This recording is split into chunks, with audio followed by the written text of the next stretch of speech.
এই যে মোস্তফা সারোয়ার ফারুকী স্বৈরাচারী হাসিনার আমলে উনি একজন স্বৈরাচারের দালাল ছিলেন। উপদেষ্টা পরিষদ ভেঙে দিয়ে পুনর্গঠন করতে হবে, একটা বিপ্লবী সরকার গঠন করতে হবে।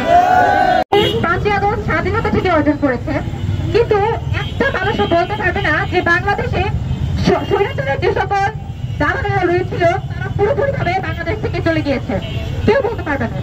অগাস্ট মাসে যখন ঘোষণা করা হলো যে বাংলাদেশে গণ অভ্যুত্থান পরবর্তী স্বাধীন বাংলাদেশে আমরা এমন কাউকে ক্ষমতায় বসাবো যেটা পুরোপুরি ভাবে জনগণের মতে বসানো হবে, কিন্তু কাউকে কি কোনো কিছু জিজ্ঞেস করা হয়েছে? উপদেষ্টা পদে এখনো এমন এমন কেউ বসে আছে যাদেরকে কেউ চিনে পর্যন্ত না। এই যে মোস্তফা সারোয়ার ফারুকী স্বৈরাচারী হাসিনার আমলে উনি একজন স্বৈরাচারের দালাল ছিলেন। এমন মানুষেরা উপদেষ্টা পদে কিভাবে বসে?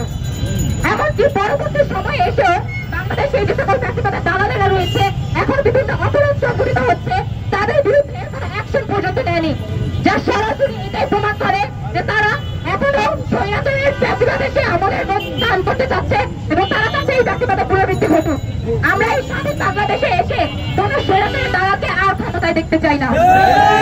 এই উপদেষ্টা পরিষদে এখনো যারা আওয়ামী লীগের দালালেরা আসছে তাদের প্রত্যেককে অতি দ্রুত অপসারণ করতে হবে এবং স্বাধীন বাংলাদেশে অবশ্যই একটা বিপ্লবী সরকার গঠন করতে হবে।